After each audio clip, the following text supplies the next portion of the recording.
In today's video, I will talk about 3 keys to feeling vibrant in your body and therefore vibrant in your intimacy.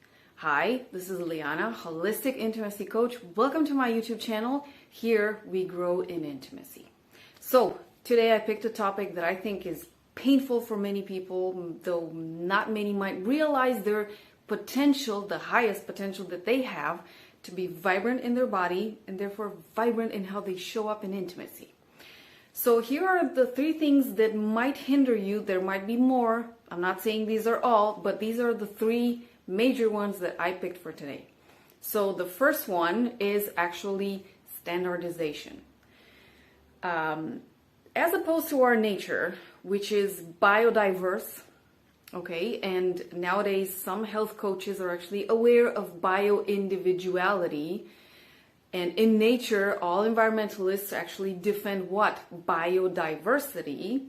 Mankind actually did something great, quote unquote, which is standardize. That's the Industrial Revolution. That's the best, quote unquote, best thing that we did. We started standardizing things so that we could mass produce and mass sustain life, okay? We standardized cars, clothes, shoes, food, processed food even, and we're actually starting to produce meat. You know, in China they produce eggs. Okay, not chickens, people produce eggs. Okay, what else? Computers, phones, all sorts of technology. Even we standardized our educational process. One of the worst things that we could do to humanity and encouraging unicity, originality, individuality. Okay, we standardized everything. Therefore, we also standardize, guess what? How we look, how we show up, how we behave, how we relate. Yes. And nowadays with social media, you see this everywhere. A lot of people start taking the same kind of photos, the same kind of clothes. Some people actually change and work on their faces in the same kind of way. So we're standardizing a lot. When it comes to intimacy, you're going to see that there is a standardization. And one way in which you see this, and this is why I actually stayed away from so much of the videos that you see out there with all sorts of physical practices and all of that, you will see a standardization in how we go about having sex. Guess what? People teach others how to have sex, and you actually are given a routine. And I've seen a few channels, not just around sexuality, okay, even other channels that kind of told people how to go from sex from A to Z, okay, from foreplay to afterglow. And that was, wow, that was mind-boggling to me. So standardization is everywhere, and this is actually what chips away and eats at the potential that you have to be vibrant, to express yourself in your unique way, basically, and expand. Just express yourself freely, as opposed to in a standardized way. So what does standardization actually mean in this context? First of all, how does your body, naked body, you know, in intimacy in the bedroom, what does it look like? A lot of people are ashamed of how their bodies look like. Then, how does it move? What can it do to an extreme way? In what kind of, I don't know, positions? I guess you've seen the apps with all the Kama Sutra positions. Some of them actually, boy, you would have to be a gymnast to do those, I don't know, or a weightlifter, I'm not sure what, but I don't know how somebody can actually enjoy themselves in some of those reversed positions. Yeah, I'll stop right here. So what does your body do? Basically, there's sort of a conscious or not evaluation of that. How long does it take for your body to get aroused or turned on? How does your body get turned on or aroused? Is it the same route that everybody knows, or you know, it's kind of uncomfortable because you have your unique way and somebody actually has to work for it? How long does it take a body to reach peak? And go figure, some people actually, what kind of a peak?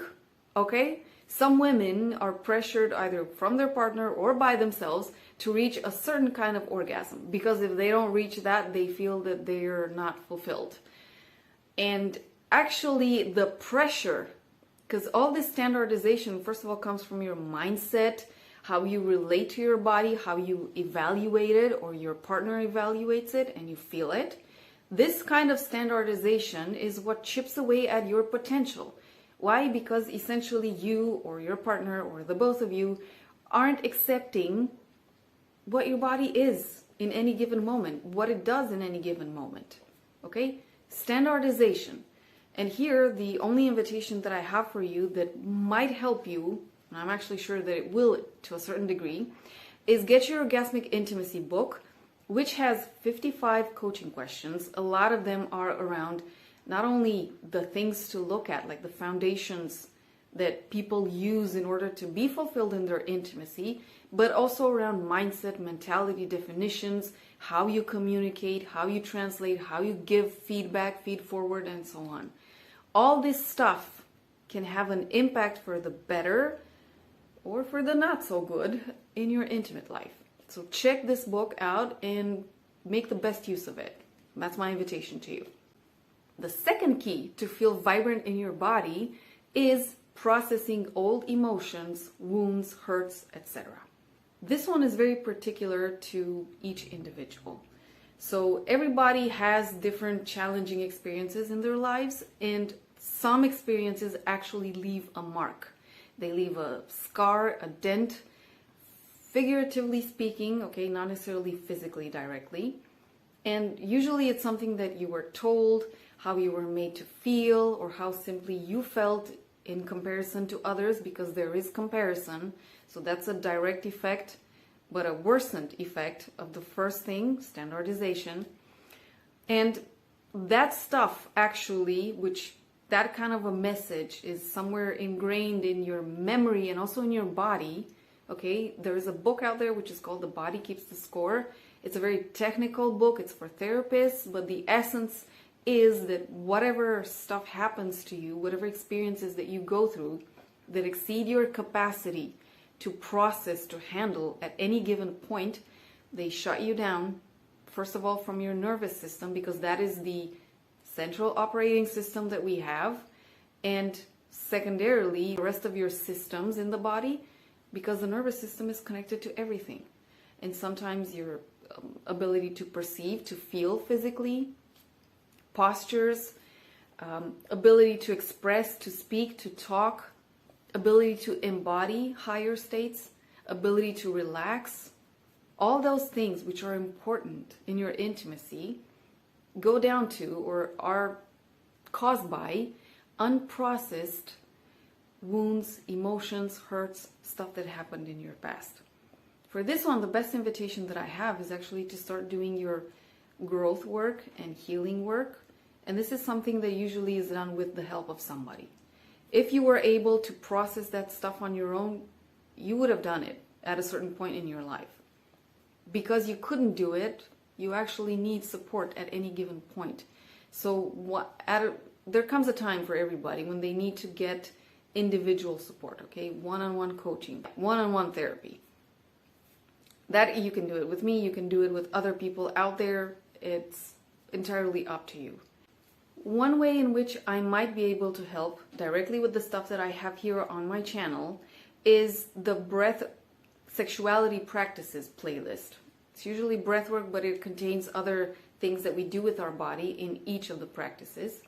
There are 6 practices in this playlist. I invite you to check it out. I'll link it under the video and find the one that you resonate with. 10 to 12 minutes of those practices are bound to make you feel differently, help you process some of the emotions that you might carry. And also, give yourself some time, okay? If you have something that is unprocessed, it's not going to transform overnight, so patience with that. The third key to feeling vibrant in your body is, guess what? Drop into your body. It's elementary, right? Well, the idea is very simple. We live our entire lives, including intimate lives, through our vessel, which is our body. And the more we are able to drop into our body and to feel subtleties, refined things, such as temperature, textures, sensations, pressure, And any other signals that our body sends, for the good, for the not so good, actually make us better at showing up in our body, feeling vibrant, or acknowledging when we're not, because that's also important, and therefore be more skillful and able to be vibrant in our intimate lives. Yes. And for that, I actually have the best invitation that I know of, which is my online program, the Sex Dojo for Women. There is a guy in that dojo. I'll tell you a bit about his experience. The Sex Dojo contains 5 programs. 3 of those are around intimate touch. 1 of those is around general embodiment practices and general understanding of what sexual growth is. Okay, expansive, extended. And the last one is around women's practices, and that's all from awareness, intention, connecting to our pelvic floor and the rest of our body, identifying sensations, moving it in various ways. Yes, it's important. Working with accessories, understanding the level to which we've reached an intention or not, circulating the energy that we've ignited through the practices. All of these things are going to be useful for you because you're going to use them also when you're intimate with somebody else, and they help you be more adept at dropping into your body, enjoying yourself, and therefore enjoying the experience with somebody else, being more enjoyable to somebody else as well. That's what I chose for today. Now, I'm super curious what you think in terms of keys to your vibrancy, feeling vibrant in your body. What stuff works or doesn't work for you. I would love to know. And check out all the resources that I have. I'll link them all under the video.